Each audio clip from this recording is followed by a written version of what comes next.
Hello again, everybody. Red of Half Century Collecting Sports Cards here to show some more of my favorite cards. Had to come outdoors on this beautiful October day. Nice Saturday. We got leaves changing, now falling off the trees. Nice and sunny today. First, we'll review the cards I showed 2 weeks ago, and that starts off with, we got a 1956, the Mick. We got a 51, 52, Denia Leon Day, and a Briggs Meat from 53, 54 of Duke Snyder. Those are the cards I showed last time. We're gonna start off today, grab this card, with one of my favorite cards, and it's a card I've had for maybe 40 years, and it's from the high number 1952 series, Jackie Robinson. Maybe his best looking card, and I want to talk a little about just how good of a player Jackie was. I know he's known for all the social change that he helped make and fighting racism, becoming the first black player since the 1880s in the major leagues. But he also was one heck of a ball player. You know, the thing that his teammates probably knew him more for was just how good of a player he was.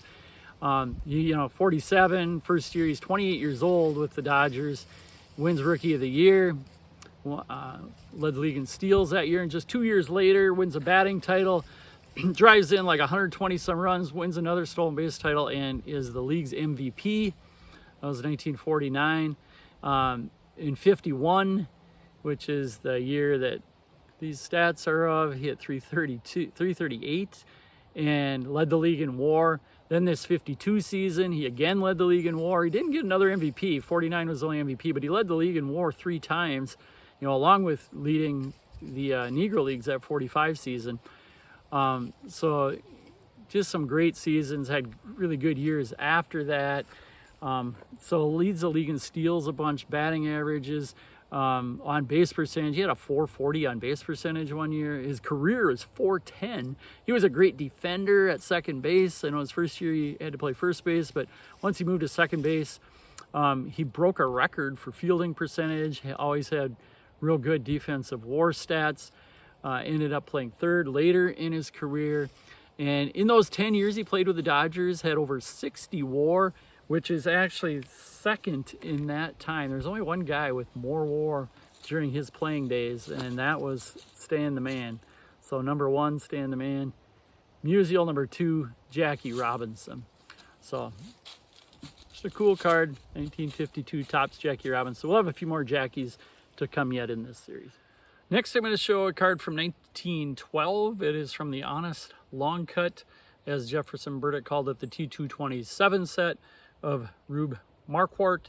Not to be confused with, I remember my son showing a card when he was real young of him and watched Shrek, and there was that Captain or King Farquhar or whatever, and he thought this was like really him when he was younger and a ball player. But this is Rube Marquardt. He is one of just 4 cards, or 4 baseball players, I should say, in this set. There are 25 total cards. You got boxers and horse racers and car racers and runners and swimmers. And then you've got Marquardt, you got Home Run Baker, Ty Cobb, and Chief Bender as the baseball players. You wonder, how did Rube Marquardt get in with those 4 guys?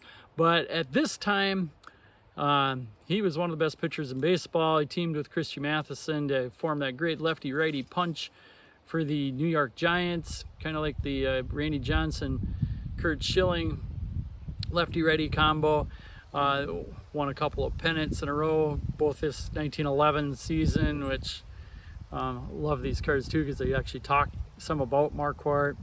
So talk about some of his history. And then this 1912 year, he won like 24 games, I think, in 11 and 26 in 1912.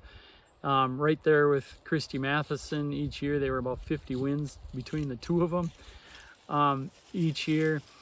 He led the league in strikeouts this 1911 season, had like 2.50 ERAs, so really good pitcher at the time. And just love the set. I mean, I'm not going to talk about more about Marquardt because I did some showing a T206 of him. But this is the card that represents Marquardt in my Hall of Fame collection, just because it looks so cool.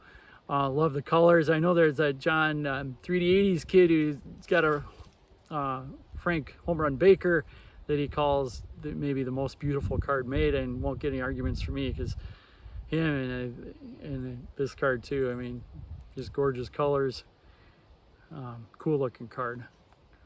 And card number 3 of the day from 1955 Topps is of a very underrated player, Harmon Killebrew. Now, being from Minnesota, I got to watch him when I was a little kid, and at that time I just thought he was this old gray balding bum. He didn't hit that well anymore. He never really could field. But to be fair, he might have been gray and balding on this picture as an 18-year-old out of the farm in Idaho. At least he was, I think, in his late 20s. And turns out, looking back at his career, he was an incredible hitter. Just, great power at the time. I don't know if he still is, but he was next to Babe Ruth for home runs per plate appearance. He had 8 seasons of 40 or more homers in the era of the pitcher, and won the home run crown 6 different times, had an MVP season in '69. Now, I know he never had great batting averages, but his on-base percentage was always good. He was like over 100 walk guy many times in his career, so he ended up with 370, 380 career on-base percentage, had years over 400 on-base percentage to go with, over 500 slugging percentages. So he was a very, I think, underrated player when you look at his career. And this is, what a cool card. 18 years old on this picture. He was a bonus baby out of Idaho. Those great 1955 backs that you see there. So Harmon Killebrew, he ended up with just over 60 WAR. So Jackie Robinson in his 10 years had more career WAR than Harmon, but Harmon got hammered for his defense. He was like a negative 18 career defensive WAR guy, and that was starting out as a third baseman. He ended out in left field for a while, in first base for most of the last years of his career, and none of them were really good, but he was a feared hitter, Harmon Killebrew. So those are our cards for the week. We got the Harmon, the Jackie, and the Rube. Thanks for watching.